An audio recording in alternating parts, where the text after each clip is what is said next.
Welcome back to Big Movie Mouth Off. Now, it's time to reveal Spectre. It's always been hidden before, but now it's out. Now it's out in the open. Finally. Right. Let's watch the trailer and we'll review Spectre. You had no authority. None. Mexico City. What were you doing there? I was taking some overdue holiday. So what's going on, James? They say you're finished. What do you think? I think you're just getting started. Magnificent, isn't she? 0 to 60 in 3.2 seconds. A few little tricks up her sleeve. Do one more thing for me. What do you have in mind? Make me disappear.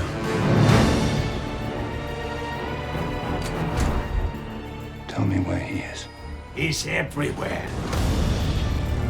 If you go there, you're crossing over to a place where there is no mercy.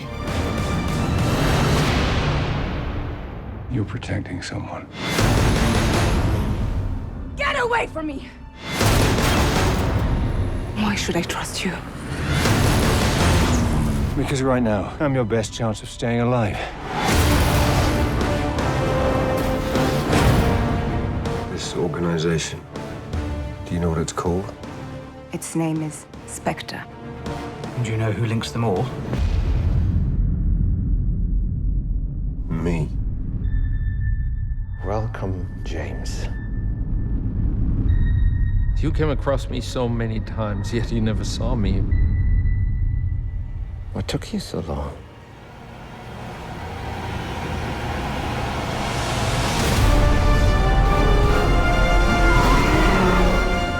Is this really what you want?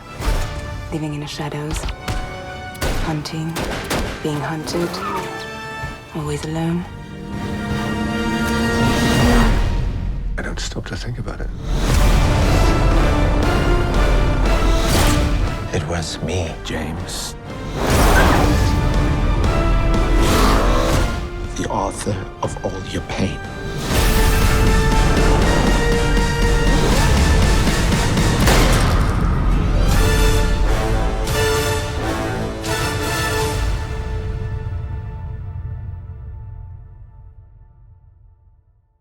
I love Daniel Craig.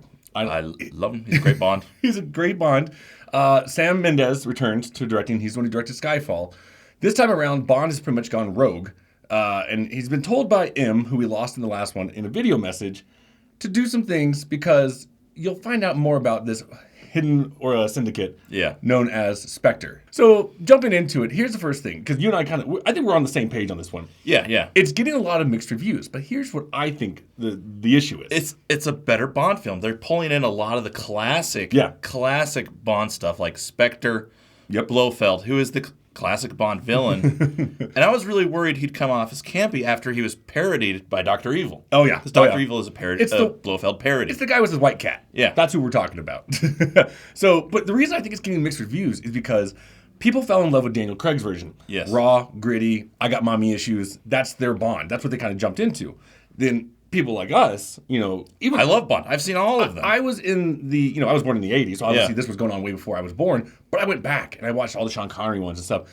Those are the ones I love, and that's what I felt, and I think you're the same way. Yeah. And the thing with this is that I think there's a divide in the road. So people are like, why are there gadgets now? Why is it kind of like corny thing? What's the guy with the cat? What's the hidden base? And you're like, that's Bond. That's Bond. So if you don't know that, then you're just a Daniel Craig fan. No, and I said this when I came out of the movie. I'm like, Skyfall's a better movie. Yeah. But this is a better Bond film. Absolutely. You're absolutely right. And I had fun with it. There are the cornier jokes. There's the ejector seat in the car. I mean, come on. But they're still trying to keep it the raw, more raw, gritty. Yeah.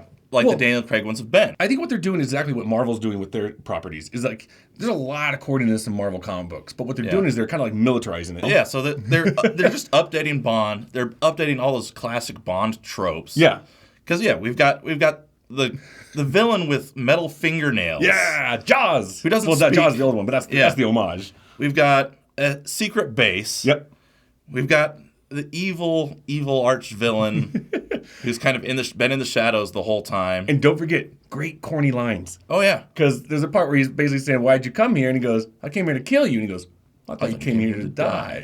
That's like, yay! Yeah, that's Bond. I was cheering throughout. I loved it. He was giddy as a schoolgirl. It was so funny.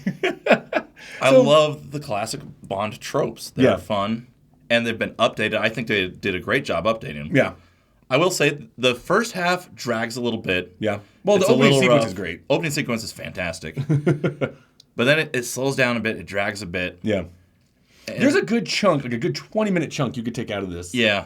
And it's, was it Monica? Bellucci. Bellucci? Is that how you say her name? Which everybody's, excited because she's the oldest Bond woman. Don't get too excited because she's in there for like 4 minutes. And then they move on to where he's basically hooking up with a girl that looks like his daughter. But then the second half of the movie is... Yeah. It's a nonstop thrill ride. It's so much fun. Yeah, it's a great time. So, again, it's 2.5 hours long. That's way too long for a Bond movie. Bond movie needs to be about 2 hours solid. Yeah. But I had a great time with it. It's not perfect. I think you're right. Skyfall's the better film. I'm at about 3.5 stars. Yeah, when I first came out, I was like 3.5. I'm like, I might be down to 3 now. But could go to 3.5. Because as a Bond fan, it's definitely 3.5. Sure. As a normal moviegoer, maybe 3. Okay. I can see that. Yeah. But Bond, I think if you are a Bond fan, you will enjoy this. And not just Bond, Daniel Craig, and Kat told me to tell everybody that there's not really any shirtless scenes with him in this, which she was very. She was mad about that. She was disappointed. She was very disappointed. So she's like, I'm gonna go home and watch Casino Royale because he's a lot sexier in that one. Whatever. If that's what you're going for, but if you're going for a Bond movie, you're gonna get it. 3.5 stars. You use 3.5 at the Bond level 3 for a normal. Yeah. All right, there you have it. That'll do it for this episode of Big Movie Mouth Off.